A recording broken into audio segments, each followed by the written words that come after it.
The rain fell hard on Sol that evening, stood by his apartment window and watched the water run down the glass.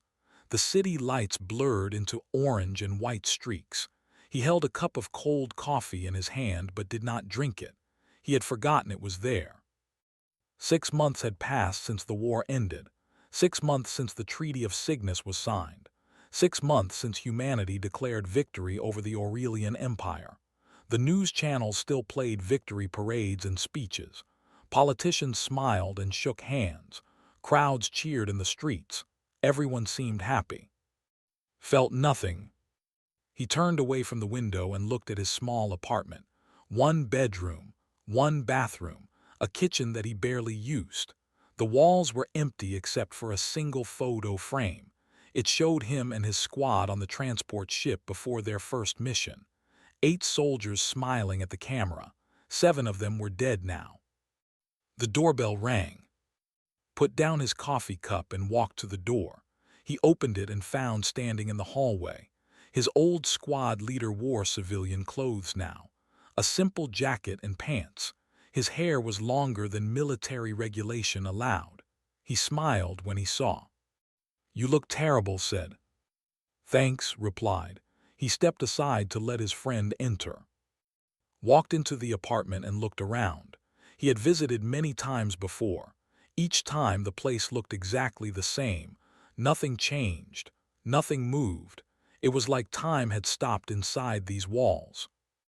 "Have you eaten?" asked. "Not hungry." "When did you last eat?" Shrugged, he honestly could not remember. Yesterday, the day before. The days blended together now. Wake up, stare at walls, try to sleep, fail, repeat.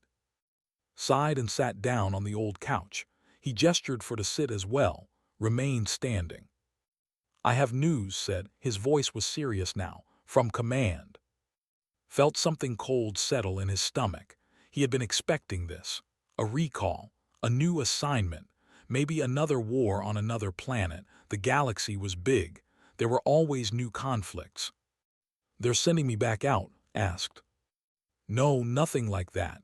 Pulled out a tablet from his jacket. He tapped the screen a few times and then held it out. "It's about the treaty, the reparations clause."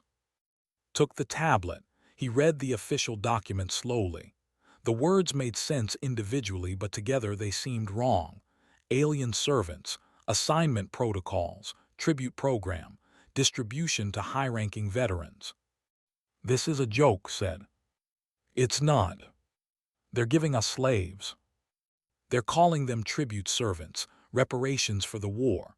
The Aurelian Empire agreed to it as part of the peace terms." Stood up and walked to the window. He looked out at the rain. "High-ranking soldiers and officers get one. You qualified. Your service record, your medals, your rank. You're on the list." Threw the tablet onto the couch. "I don't want this. It's not optional. I'll refuse." "You can't. It's a direct order from command. They're watching this program closely. It's symbolic. Shows that we won. Shows that the Aurelians submitted, turned back to face. If you refuse, they'll see it as disrespect. To command, to the treaty, to all the soldiers who died." Felt anger rise in his chest, hot and sharp. He wanted to punch something, break something, scream, but he was too tired. The anger faded as quickly as it came. Only exhaustion remained. "When?" he asked quietly. 3 days. They'll bring the servant to your apartment. A diplomat will handle the transfer. Everything will be official." Walked to the door. He paused and looked back. "I know you don't want this. I know how it looks. But maybe it won't be so bad. You're alone here. Maybe having someone around will help." Said nothing.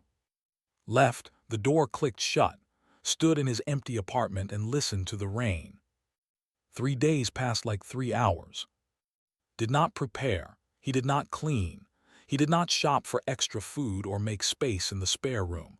He simply waited. On the 3rd day, the doorbell rang at exactly 10 in the morning.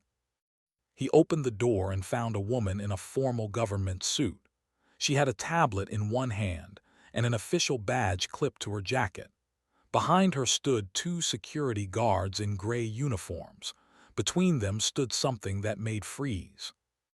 An Aurelian had seen them before, on battlefields, in targeting scopes, in the wreckage of destroyed ships, but never like this, never up close, never standing still. She was tall, nearly 2 meters. Her skin was pale blue and seemed to glow faintly in the dim hallway light. Her hair was silver and fell straight down to her shoulders. Her eyes were large and dark. No white parts, just black pools that reflected the light. She wore a simple gray dress. Her hands were bound in front of her with magnetic restraints. "Sergeant," the woman in the suit asked. "Yes. I'm Diplomatic Corps. I'm here to complete the transfer of your tribute servant." She tapped her tablet. "This is Vila, Aurelian citizen, former logistics officer, captured during the fall of Station 4. She has been processed and cleared for domestic assignment." Looked at Vila. She did not look back. Her eyes remained fixed on the floor. "The terms are simple," continued. "She will serve you in all domestic matters, cooking, cleaning, maintenance, personal assistance. She has no legal rights under Earth law. She cannot leave this residence without your permission. She cannot own property. She cannot refuse your orders. Any violation of these terms will result in her immediate removal and reassignment to a labor camp." The words felt heavy. Wrong. Wanted to say something, but his throat was tight. Stepped forward and pressed her thumb to the tablet. "I need your confirmation. Accept the transfer." "And if I refuse?" asked. "You can't. It's already authorized by command. This is just the formality." Looked tired, like she had done this many times already. "Please confirm." Looked at Vila again. She still would not meet his eyes. Her shoulders were hunched. Her hands shook slightly in the restraints. She looked like she was waiting for something terrible to happen. He thought about saying no, about closing the door, about calling command and demanding they take her away. But words came back to him. Direct order, not optional, disrespect. "Fine," said. The word tasted bitter. Smiled, a professional smile, empty. "Thank you for your service." She tapped the tablet and the magnetic restraints on Vila's wrists clicked open. They fell to the floor with a metallic sound. The security guards turned and walked away, handed a small card. "That has the emergency protocols and legal information. If there are any problems, contact the number listed." She left. Stood in his doorway. Vila stood in the hallway. They looked at each other for the first time. Her eyes were filled with something recognized. He had seen it in mirrors, in the faces of captured soldiers, in refugees fleeing burning cities. "Fear." "Come in," he said quietly. Vila stepped inside. She moved carefully, like she expected the floor to collapse, closed the door behind her. The lock clicked. The sound seemed very loud. They stood in the small apartment, two people from opposite sides of a war, one who won, one who lost, neither feeling like a victor. Outside, the rain began to fall again. Vila stood very still in the center of the room. Her hands hung at her sides. Her eyes looked down at the floor. She did not move. She barely seemed to breathe. Did not know what to do. He had fought Aurelians for 5 years. He had destroyed their ships, stormed their stations, captured their worlds, but he had never talked to one, not like this, not face to face in his own home. "Are you hungry?" he asked. Vila flinched at the sound of his voice, just a tiny movement, but saw it. "You can answer," he said. "I asked you a question." "No, master," Vila said. Her voice was soft, musical. Each word had a strange rhythm to it, like she was singing instead of speaking. "Master," the word made skin crawl. "Don't call me that," he said. Vila's eyes widened. Fear flashed across her face. "Forgive me, I did not mean offense. How should I address you?" "Just use my name." She nodded but looked confused, like he had given her an impossible task. Rubbed his face. He was tired. This whole situation was insane. He pointed to the couch. "Sit down." Vila did not move. "That was an order," said. "Sit." She walked to the couch and sat on the very edge. Her back was straight. Her hands were folded in her lap. She looked like she might break apart at any moment. Sat in the old chair across from her. They looked at each other in silence. He noticed details now. Her skin was not just blue, it had patterns, faint lines that glowed softly, like circuits under her skin. Her fingers were longer than human fingers, 6 on each hand instead of 5. "The spare room is yours," said. He gestured toward the hallway. "First door on the right, there's a bed. Bathroom is across the hall. You can use whatever you need." Vila nodded but said nothing. "Do you understand?" asked. "Yes, Maz," she stopped herself. "Yes." More silence, stood up and walked to the kitchen. He opened the refrigerator. There was not much inside. Some old takeout containers, a few bottles of water, half a loaf of bread. He took out 2 bottles and brought one to Vila. She stared at the bottle like it might explode. "It's just water," said. She took it carefully. Her hands were shaking. She opened it and took a small sip, then another. She drank the whole bottle in seconds. When she finished, she looked embarrassed. "When did you last drink?" asked. "Yesterday morning, at the processing center." "And eat?" "2 days ago."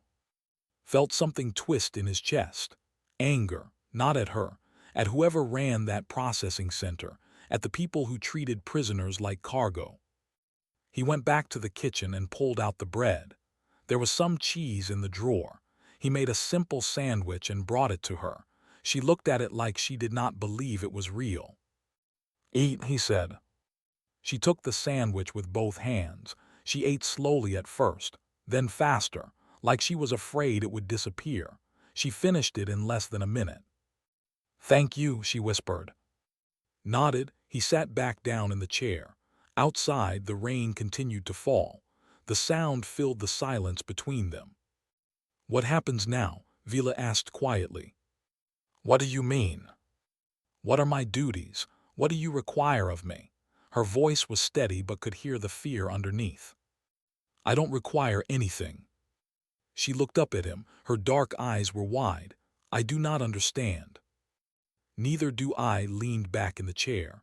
"I didn't ask for this. I don't want a servant. I don't want someone bowing and calling me master. This whole thing is wrong." "But the treaty." "I don't care about the treaty." The words came out harder than he intended. Vila shrank back, took a breath. "I'm sorry, I'm not angry at you. I'm just angry." They sat in silence again. Minutes passed. Watched Vila. She looked exhausted. Her eyes kept trying to close, but she forced them open. She was fighting to stay awake, to stay alert, like she was waiting for something bad to happen. "When did you last sleep?" asked. "I do not know, the transport ship, several days ago." "You should rest." "I cannot, not until you dismiss me." Felt frustration rise in his throat. "I'm dismissing you now. Go to the spare room, sleep. That's an order." Vila stood immediately. She walked toward the hallway and then stopped. She turned back to face him. "Where shall I sleep?" "I told you, the spare room, there's a bed." "You want me to use the bed?" The question confused him. "Yes, where else would you sleep?" "I thought I would sleep on the floor or in a corner. I did not think humans would allow." She stopped. Her hands twisted together. "Thank you." She disappeared into the hallway, heard a door open and close. He sat alone in his living room and felt sick. The hours passed slowly. Tried to read. He tried to watch something on his screen. Nothing held his attention. His mind kept going back to the woman sleeping in his spare room. A woman who expected to sleep on the floor. A woman who flinched when he spoke. A woman who thanked him for basic humanity. Night came, made himself dinner, just instant noodles. He ate without tasting. He cleaned the bowl and put it away. He thought about checking on Vila but decided against it. She needed rest. He would not disturb her. He went to his own room and lay on his bed. He stared at the ceiling. Sleep would not come, it never did. Not easily. His mind was too loud, too full of memories, battles, explosions, screams. Then he heard something. Crying. Soft, muffled, coming from the spare room. Sat up, he listened. The sound continued. Quiet sobs, the kind someone makes when they are trying very hard not to be heard. He stood and walked to his door. He opened it and stepped into the hallway. The light was off. The spare room door was closed, but he could still hear her, crying alone in the dark. He raised his hand to knock, to ask if she was okay, but he stopped. What would he say? What could he do? Nothing would change the situation. She was here because her people lost, because humanity won, because that was how wars ended, with winners and losers, with conquerors and conquered. Lowered his hand. He walked back to his room. He closed the door. He sat on his bed and put his head in his hands. On the other side of the wall, Vila cried into her pillow. She cried for her home, for her family, for the freedom she had lost. She cried until there were no tears left. Then she lay in the dark and stared at nothing. In his room, did not sleep. He listened to the rain and wondered if they were both prisoners now. Her in chains he could see. Him in chains he could not. The night stretched on, two people under the same roof, two survivors of the same war, both trapped in the aftermath. Morning would come eventually, and then they would have to face each other again.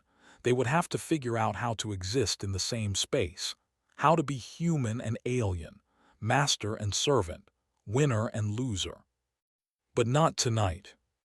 Tonight they were just two people who could not sleep, two people haunted by what the war had done to them, two people wondering if peace was really worth this price.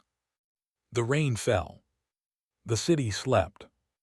And in a small apartment in Seoul, silence held everything together. 3 weeks passed in awkward silence.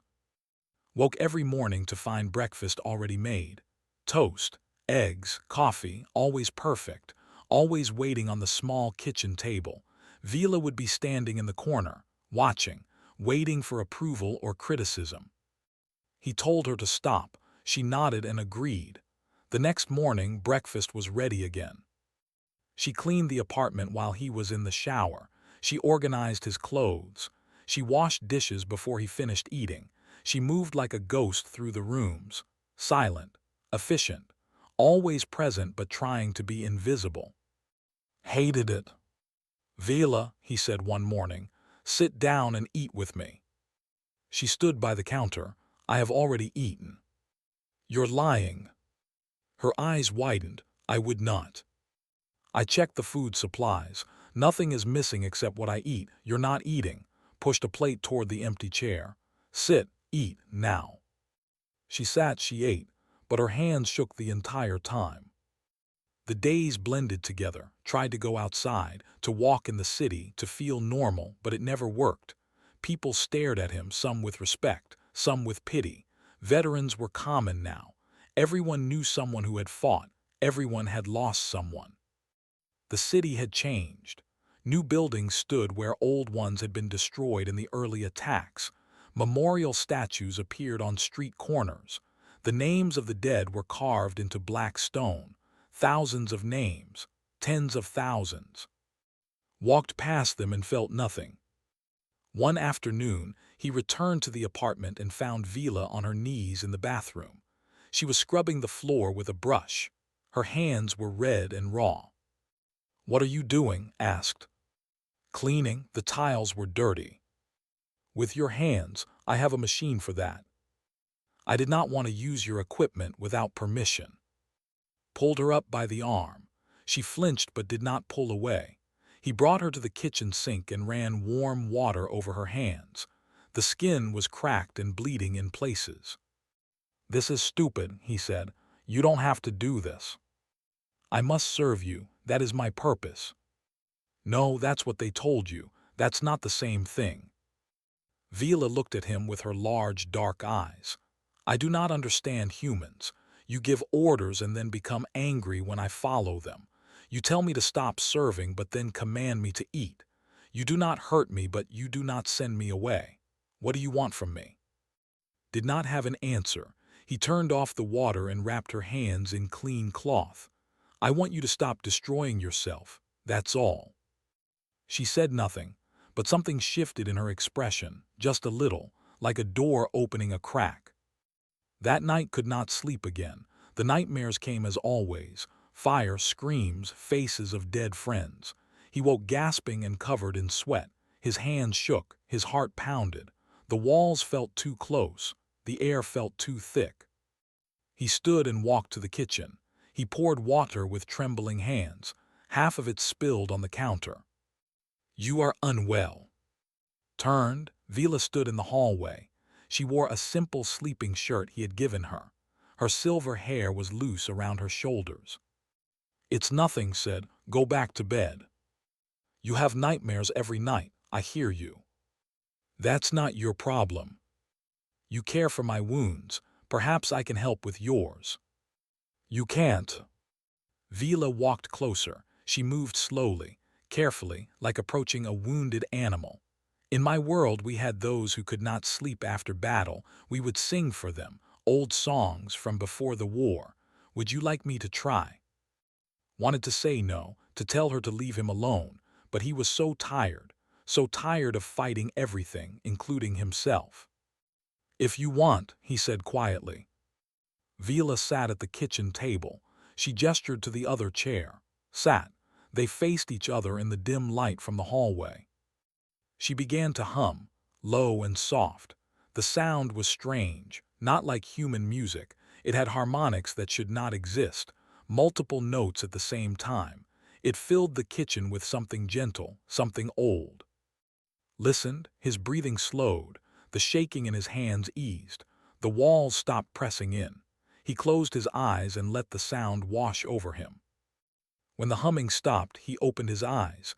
Vila was watching him. "Better?" she asked. "Yeah, better, thank you." She nodded. "My mother sang that to me when I was young, when I had bad dreams." "Where is she now?" Vila's face became blank, empty, dead. The bombardment of 4, the civilian transports, she was on one of them. Felt ice form in his stomach. 4, he knew that battle, he was there. He remembered the orders, engage military targets only, but he also remembered what happened, the accident, the misidentification, the civilian ships that burned. "I'm sorry," he said. The words felt hollow. "The war took many mothers, many fathers, many children." Vila stood up. "I will let you rest now." "Wait," did not know why he said it, but he did not want her to leave, not yet. "Tell me about her, your mother." Vila stopped. She turned back. "Why?" "Because I want to know." She sat back down slowly. She was a teacher. She taught the young ones about the stars, about navigation and mathematics. She believed the universe was beautiful, that exploration was better than conquest. Vila's hands twisted together. She was wrong. The universe is not beautiful, it is violent, and the strong consume the weak. "I don't think she was wrong," said. "You won the war, you consumed us." "Yeah, we did, and I'm not proud of it." Vila looked at him carefully. "You are strange for a conqueror." "I'm not a conqueror. I'm just a soldier who was told to fight, just like you were probably told to support your empire." "I was a logistics officer. I managed supply lines. I never held a weapon." "But you were part of the war machine, just like me. That makes us the same." "We are not the same. You sleep in a bed. I slept in chains on a transport ship. You give orders, I must obey. You are free, I am property." The words hit like a punch. She was right. They were not the same, no matter what he told himself, no matter how he treated her. The power between them was completely unequal, and that was the reality they lived in. "I'm sorry," he said again. Words change nothing. "I know." They sat in silence. The night pressed against the windows. Somewhere far away, a transport ship flew overhead. The sound faded into nothing. Days continued to pass, but something changed between them. Small things. Vila spoke more, asked quiet questions. Answered. He asked his own questions about Aurelian culture, about her life before the war. She answered slowly, carefully, like each word was a risk. He learned she had studied stellar cartography. that she loved mathematics, that she had never wanted to be part of the war but had no choice, just like him. He told her about his friends, about the squad that died, about the guilt that never left. She listened and did not judge. 2 weeks later, everything changed. Came home to find red paint splashed across his door. Words written in jagged letters: race traitor, alien lover, death to sympathizers. His hands curled into fists, his heart raced. He looked around the hallway, empty. Whoever did this was gone. He opened the door and found Vila standing in the center of the room. Her face was pale. Her hands were shaking. "I heard them," she said, "outside shouting, angry. I thought they would break the door down." "Are you hurt?" "No, but I am frightened." Closed the door and locked it. He checked the windows. Everything was secure. He turned back to Vila. She looked small suddenly, fragile despite her height. "It's going to be okay," he said. "You do not know that. I won't let anyone hurt you." "Why?" The question was sharp. "Why do you care? I am nothing to you, a servant, a trophy from the war. Why do you protect me?" Did not know how to answer. He did not understand it himself. But somewhere in the past weeks something had changed. She was not just an Aurelian anymore, not just a servant. She was a person who had lost everything, a person who sang when he could not sleep, a person who listened when he needed to talk. "Because it's the right thing to do," he said finally. "The right thing would be to send me away, to avoid trouble, to protect yourself." "Maybe, but I'm not going to do that." Vila stared at him. Something moved behind her eyes. Surprise, confusion, and maybe something else, something like hope. Outside, the city moved on. The war was over, peace had come, but the hatred had not ended. It had just found new targets, new enemies, new ways to hurt. And in a small apartment with red paint drying on the door, two people stood together and wondered what would come next. The nightmares got worse after the attack on his door. Would wake up screaming, his sheets soaked with sweat, his heart hammering like it would break through his chest. The dreams were always the same: fire, ships burning, people dying, and him unable to stop it, unable to save anyone. On the fifth night, he woke to find Vila sitting on the floor outside his room, her back against the wall, her eyes closed, humming that strange Aurelian song. "What are you doing?" asked. His voice was rough from screaming. Vila opened her eyes. "You were calling out in pain. I thought the song might help." "You don't have to sit on the floor." "I did not want to enter your room without permission." Stood and opened his door wider. "Come in, please." She hesitated. Then she stood and entered. She sat in the chair by the window. He sat on the edge of his bed. The room was dark except for the city lights coming through the glass. "How long have you been out there?" he asked. "3 nights now." "Why didn't you wake me?" "Because sometimes the nightmare must finish. Sometimes we must see all of it before we can move past it." Vila looked at her hands. "I had nightmares too, after 4. After I learned my mother was dead, I would dream of fire falling from the sky, of ships exploding, of voices calling for help that never came." "Do you still have them?" "Sometimes, but less now." They sat in silence, felt raw, exposed, like all his defenses had been stripped away. He did not know why he asked the next question, but it came out anyway. "Tell me what happened, at 4 from your side." Vila looked up sharply. "Why?" "Because I was there, on the attacking fleet, and I need to know." Her face went very still. "You were there?" "Yes." "Did you fire on the civilian transports?" "No, but I was on a ship that did. I was at weapons control. I saw it happen. I tried to stop it. I called it in, but it was too late. The captain of the destroyer next to us had bad intelligence. Thought the transports were disguised military ships. By the time anyone realized the mistake, 3 transports were gone." Hands clenched. 7,000 civilians, dead in less than 10 minutes. Vila stood up. She walked to the window. Her reflection in the glass showed no expression. My mother was on the second transport, the Eternal Dawn. She was evacuating with other teachers and students. They thought they would be safe. The treaty protocols said civilian ships would not be touched. I know. Do you? Vila turned. Her eyes were bright with something cold. Do you know what it is like to receive a message that says your mother's ship simply vanished, that there was no warning, no chance to escape, just light and heat and then nothing? No, I don't know what that's like, but I know what it's like to watch it happen and be unable to stop it. I know what it's like to report war crimes and have my own people ignore it. I know what it's like to wake up every night seeing those ships burn. You should see them, you helped destroy them. I know, Stood. I know, and I will carry that for the rest of my life, just like you will carry the loss of your mother. We are both by the same moment. We are both broken by the same war. Vila's face cracked, just a little, like ice breaking. I hate you. I hate all humans. You came to our systems.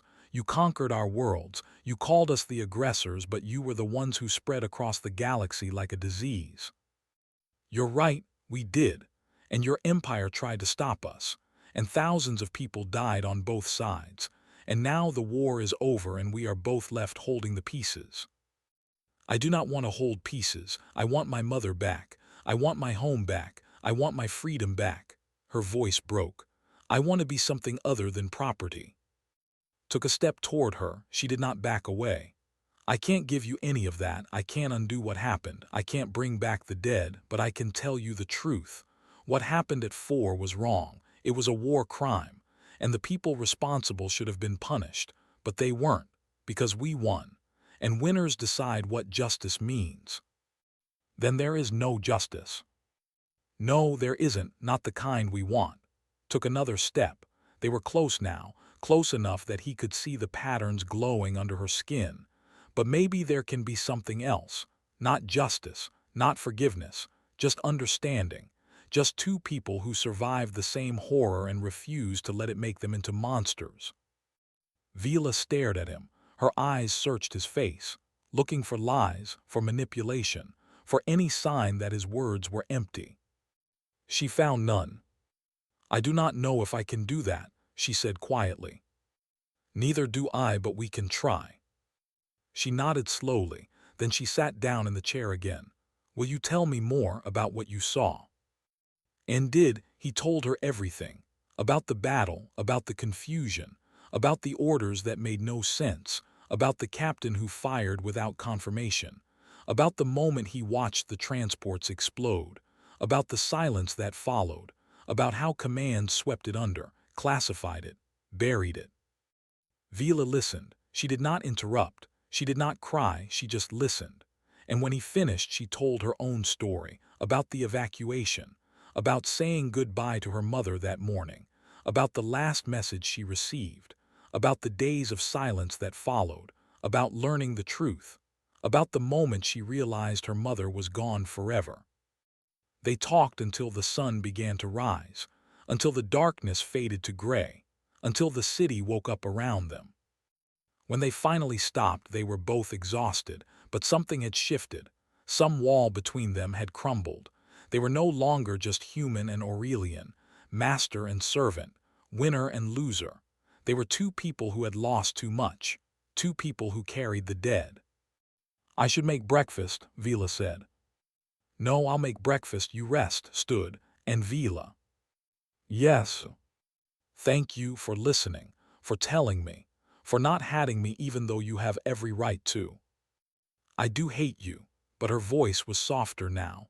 But I also understand you, and maybe that is more important. Days passed, the routine changed. Vila still helped with the apartment, but now helped too. They cooked together, they cleaned together, they talked more about everything, about nothing, about the past and the present and the uncertain future. Taught her things about Earth, about human culture, about the foods and the music and the strange rituals. Vila taught him things about Aurelian history, about their mathematics and their art and their philosophy. She showed him how to write his name in Aurelian script. The symbols were beautiful, flowing, like water frozen in motion. His hand was clumsy, but she was patient. He showed her old movies, human stories about war and peace and redemption. She watched them carefully, analyzing every scene, every choice, every meaning. "Humans love their stories," she said one evening. "You make myths out of everything." "Don't all species?" "Not like humans. You do not just tell stories. You believe them. You shape reality to fit your narratives. You convince yourselves that you are heroes even when you are conquerors. Is that so different from what your empire did?" Vila considered this. "No, I suppose not. Perhaps that is why we fought. Two species who both believed they were the heroes of the story. And now the story is over. No, now we are in the aftermath, where the heroes must face what they did, where the myths fall apart, where truth becomes clear." Thought about this. What is the truth? That there are no heroes, only survivors, only people trying to live with what they have done, only scars that never fully heal. That's a dark truth. Yes, but it is honest. 1 week later, visited again. He looked tired, older, like the weight of the world pressed down on his shoulders. "I heard about the attack on your door," said. They sat in the living room. Vila was in the kitchen making tea.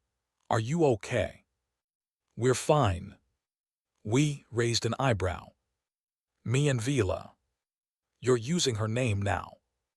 "Is that a problem?" "No, but it's different. Last time I was here, you wanted nothing to do with this whole situation. Now you seem," he searched for words, "comfortable." "I'm not comfortable, but I'm accepting reality. She's here, I'm here. We have to make it work." Vela entered with a tray, 3 cups of tea. She placed one in front of each of them and then moved to leave. Stave said, "Join us." Vila hesitated. She looked at he nodded. "Please sit." She sat. The 3 of them drank tea in silence. Finally spoke. "It's getting worse out there. The anti-alien movement is growing. More attacks, more protests, more violence. And Command is watching people like you closely. People who treat their tribute servants like people instead of property. Let them watch. I'm serious. They could take her away, reassign her, or worse. Then I'll fight them." "You can't fight Command."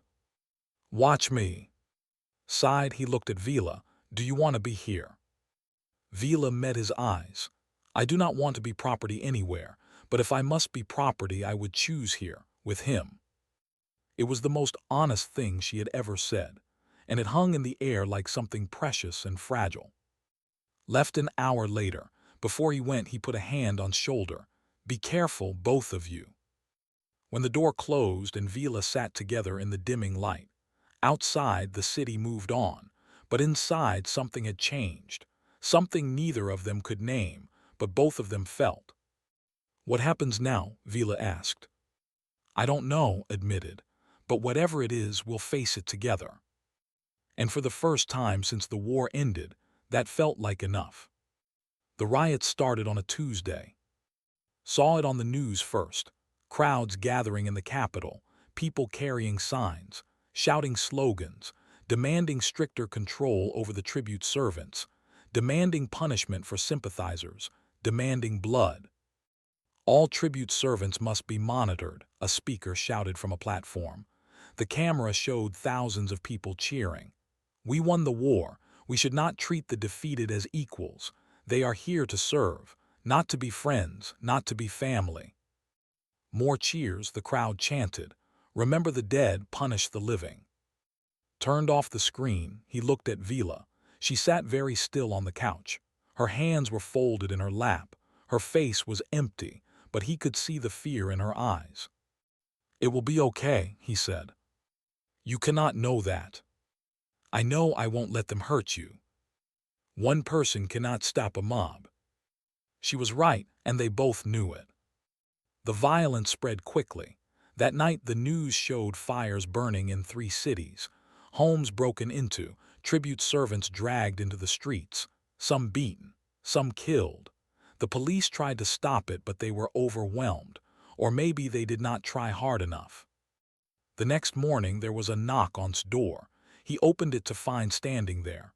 The diplomat looked exhausted, like she had not slept in days. "We need to talk," she said. Let her in, looked at Vila and then back at, "Can we speak privately?" "No, whatever you have to say she can hear." Sighed, she sat down, she pulled out her tablet. "You're being investigated. The Domestic Compliance Office received reports, multiple reports, about your conduct." "What conduct?" "Fraternization with your tribute servant, inappropriate relationship, failure to maintain proper authority structure." Read from the screen.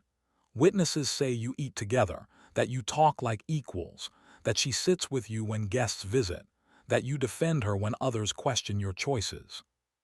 "All of that is true." "Then you admit it." "I admit treating her like a human being. If that's a crime, then I'm guilty." "It might be. The treaty is clear. Tribute servants are reparations, not companions. They are to be kept in service. Any deviation from this undermines the treaty itself." "The treaty is wrong." Closed her eyes. Whether it is wrong or right is not the question. It is the law, and there are consequences for breaking it. "What consequences?" "If you are found in violation, Vila will be removed. Immediately. She will be reassigned to a labor camp, or possibly sent back to Aurelian territory, which no longer has infrastructure or resources, which means she would likely die." Vila made a small sound, like something breaking inside her. Felt rage build in his chest, hot and sharp. "You're threatening her because I treated her with decency." "I am explaining the reality. There is a hearing scheduled, 3 days from now. You will need to testify. You will need to prove that your relationship with Vila has remained appropriate, that you have maintained authority, that you have not," trailed off. "Not what?" "Not become emotionally attached." "And if I have?" "Then you lose her, and possibly your rank, and possibly your freedom." Stood up, she walked to the door and then stopped. "For what it is worth, I think what you are doing is decent, but decency is not what the law requires.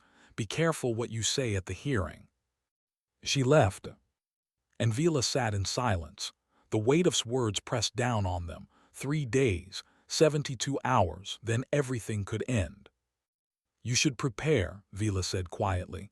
"Practice what you will say. Make sure your answers follow the law." "I'm not going to lie." "Then I will be taken away." "Then I'll fight it." "You cannot fight the entire government." "I can try." Vila stood up. She walked to him.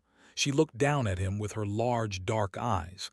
"You have given me something no one else has. Kindness, respect, a chance to be something other than a broken thing. I do not want you to destroy yourself for me. And I don't want to lose you." The words hung in the air. Both of them realized what he had said, the truth of it, the weight of it. "You care for me," Vila said softly, "as more than a servant." "Yes." "That is dangerous." "I know. But you will not change." "No." She reached out slowly. Her long fingers touched his face, just for a moment. Then she pulled away. "Then we will face what comes together." The next 2 days passed like a countdown, tried to prepare. He read the treaty. He studied the law. He talked to about what to expect, but nothing felt like enough. The night before the hearing, he could not sleep. He sat in the kitchen drinking coffee that had gone cold. Vila appeared in the doorway. "You should rest," she said. "Can't." She sat across from him. "What will you say tomorrow?" "The truth." "The truth will condemn us both." "Maybe, but lying will condemn something else, something more important." "What?" "The idea that we can be better, that humanity can be better." Looked at his hands. "We won the war by being strong, by being brutal, by doing whatever it took, and now we have peace. But peace built on cruelty is not real peace. It's just war wearing a different mask. You think treating me with kindness will change anything. I think it has to start somewhere, with someone, Maybe it starts with me. Maybe it starts with us. Vila was quiet for a long time. Then she said, in Aurelian philosophy there is a concept. It means the moment when one person chooses to break a cycle, even when that choice will destroy them, even when it seems pointless. Because the cycle must be broken. Someone must be first. Repeated, is that what this is? Perhaps, or perhaps we are both fools. Can it be both? She smiled just a little, the first real smile he had seen from her. Yes, I suppose it can. The hearing was held in a government building downtown. Cold, sterile, full of officials in suits and uniforms, was led to a chair facing a panel of 5 judges, military officers and civilian administrators, all looking at him like he was something suspicious. Vila was not allowed inside. She waited in a separate room, alone. The question started immediately. Sergeant, you have been assigned a tribute servant for 2 months now. Is that correct? Yes. And during this time, have you maintained proper authority over your servant? I have treated her with respect. That was not the question. Have you maintained authority? I have given her orders when necessary. Do you eat together? Yes. Do you speak with her as an equal? Yes. Do you consider her a companion rather than a servant? Paused. This was the moment, the question that would decide everything. He could lie, he could protect himself, he could lose Vila but save his career, his freedom. Or he could tell the truth. He looked at the judges. Yes, I consider her a companion. Gasps from the officials around the room. The lead judge leaned forward. You admit to fraternization. I admit to treating another intelligent being with decency. If that is fraternization, then yes. Do you understand what you are admitting to? The consequences. I understand perfectly, but I will not lie, and I will not pretend that what we are doing with this program is right. Stood up. You want me to testify? Fine. I'll tell you exactly what I think. This tribute program is wrong. It is cruel. It is revenge disguised as justice. We are treating intelligent beings as property. We are punishing them for the crime of losing a war. We are becoming the thing we claim to fight against. Sergeant, you are out of line. No, you are out of line. His voice grew stronger. I fought in this war. I watched my friends die. I killed people who were just following orders like I was. And when it was over, I thought we won something. I thought we earned peace. But this is not peace. This is occupation. This is oppression. And if humanity's victory means becoming monsters, then we have lost everything worth fighting for. The room erupted, shouting, arguments. Some officials looked angry, others looked uncertain. The lead judge slammed his hand on the desk. Order, order, he glared at. Sit down. No, I'm not finished. You asked if I care about Vila. Yes, I do. She is intelligent, she is kind. She has suffered more than any person should suffer, and she deserves better than this. She deserves freedom. She deserves dignity. She deserves to be treated like a person. And if saying that makes me a criminal, then I am guilty. Silence fell. Every eye in the room was on. He stood there, breathing hard, waiting. The lead judge spoke quietly. You realize this testimony will be used against you. I know. You could lose everything. I know that too. Why do this? Because someone has to. Because if not me, then who? Because the cycle has to break somewhere. The judges looked at each other, whispered conversations. Finally, the lead judge spoke. We will deliberate and deliver a verdict tomorrow. You are dismissed. Left the room. He found Vila waiting in the hallway. She stood when she saw him. Her eyes were full of questions. I told them the truth, he said. All of it. Everything. She closed her eyes. Then we are both condemned. Maybe, but at least we are condemned for doing the right thing. They walked out of the building together. Outside, protesters had gathered, angry faces, harsh voices, signs calling for punishment, for obedience, for submission. But there were others too, smaller groups, quieter, holding different signs. Mercy, not revenge, peace through understanding. We are better than this. Was there with a group of other veterans. They surrounded Envila, creating a protective circle. "You're not alone," said, "not anymore." And realized it was true. His words in that hearing room had reached others, had sparked something. The cycle was breaking, not completely, not yet, but there were cracks in it now, light coming through. They went home together, all of them, and waited for tomorrow, for judgment, for whatever would come next. Not certain, not safe, but not alone. And sometimes that was enough.